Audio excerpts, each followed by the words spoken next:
Hi everyone, welcome to session number 40 of organic chemistry. In this session, we will see NMR of some of the sample organic compounds. First, we should remember what are the chemical shift values because you should know what are the delta ppm you get for various types of compounds or types of protons. Acid proton delta ppm or chemical shift will be somewhere at 11, aldehyde proton somewhere at 9 to 10, aromatic H 7 to 8, amide NH comes at around 6 7, it varies. Similarly, alcohol and olefinic hydrogen 5 5.5, saturated hydrogen, that is aliphatic one, comes at 1 to 2. So this range you should know at least. If you are unable to remember the exact value, at least range you should know which proton comes at what ppm value, okay, at what chemical shift value. If you know this, then you'll be able to look for the structure, and when you look at the structure, you should know which proton is shielded, which proton is deshielded. Okay, you have to compare. You can't just say this proton is particularly deshielded, this is deshielded. Relatively, which is more deshielded, relatively which is more shielded. This way. So shielded will be upfield or right hand side, and deshielded will be downfield, that is left hand side. These things, if you keep in mind, you can easily solve the spectra. Okay. This is what you get, the delta ppm value for various types of protons, and I hope at this stage you will be able to calculate the splitting pattern. Okay, n plus 1 rule you will be able to apply. Number of peaks you will get, that is you have to calculate for the immediate neighbor carbon and look for number of hydrogen and see how many protons are present. So this particular one will split into n plus 1 if there are n protons in the neighboring carbon atom. This is what you should remember. So these three things, the first one that you should remember the scale and what protons will appear at what chemical shift. So their approximate chemical shift value you should know. The second thing, very important thing is how they are relatively shielded and deshielded. So which is more shielded, which is more deshielded, that you should know. Look for different types of protons. Very important thing, before doing the shielding and deshielding, you should know how many types of protons in a particular compound is present, and after knowing that which are more shielded, which are more deshielded relatively, and after knowing that you should know how many peaks you will get. N plus 1 rule you should be able to apply. If you know these 4-5 points, so you will be able to predict the approximate graph or the spectrum, NMR spectrum for a particular compound. So NMR spectra of some sample molecules, see it here, this we have already seen in the last session.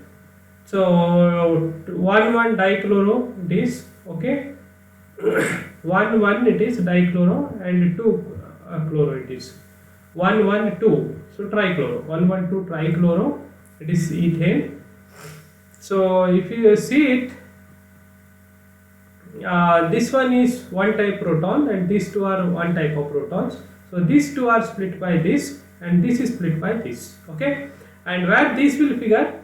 So if you see it, this one is attached to the carbon which is attached to 2 electron withdrawing, and this is attached to 1 electron withdrawing. So this will be more downfield and this will come bit upfield. So this is more deshielded compared to these two, okay. This will be more downfield, you write somewhere here, where it will come at around 5.5, and this will be upfield somewhere around 3 to 4.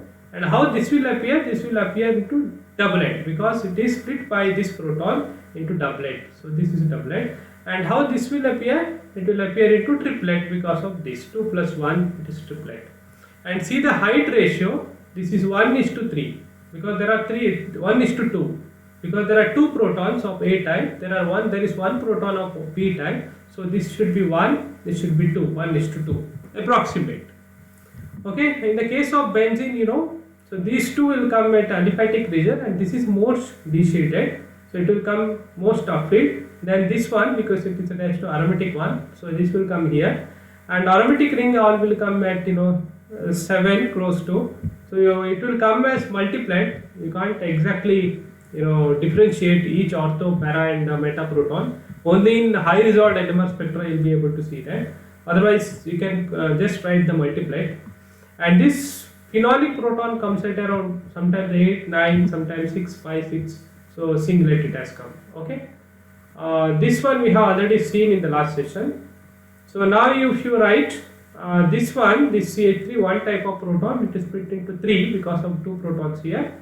This will split into quartet because of these 3 protons. So this is quartet, this is triplet, and these have all protons appeared as multiplet here. Another example, if you see the same example, I think this one. Yes. So this is what you can see it here in the zoom. When you zoom it, you'll be able to see the proper splitting pattern. And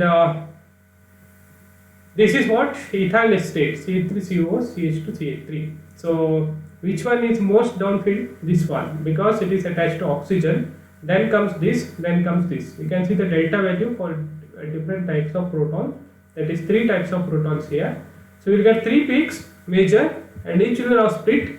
But this will appear as a singlet here because there is no neighboring proton, and this will split by these 3 proton into quartet. So this has appeared as quartet. Now this is split by these 2 proton as a triplet. So you have triplet here.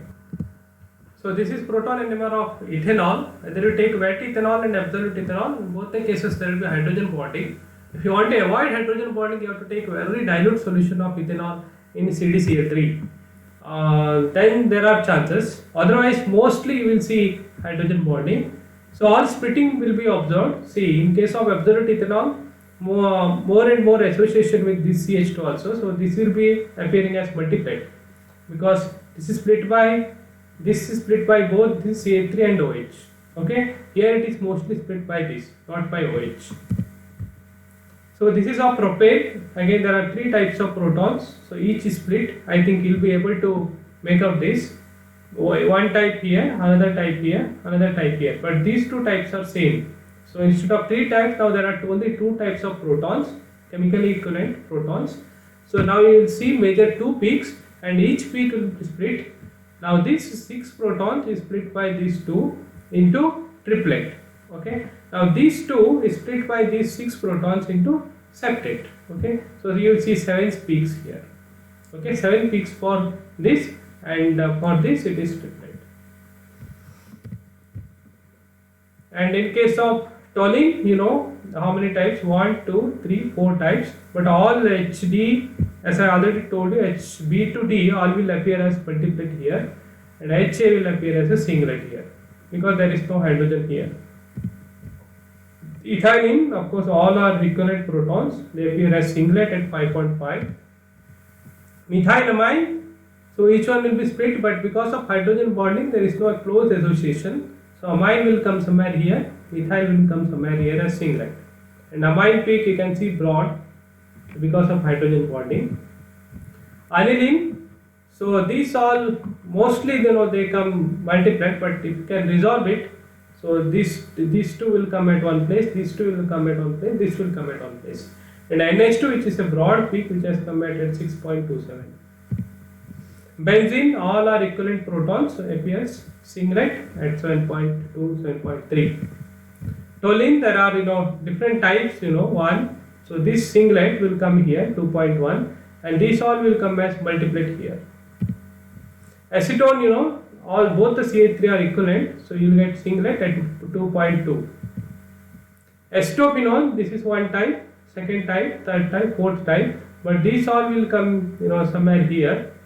So this is 7.94, which is bit downfield because of electron withdrawing group here. So these 2 protons will come here as separate, and rest all, that is these 2 and these 2 will come as merged multiplet. Okay, and this CH3 will come 2.5.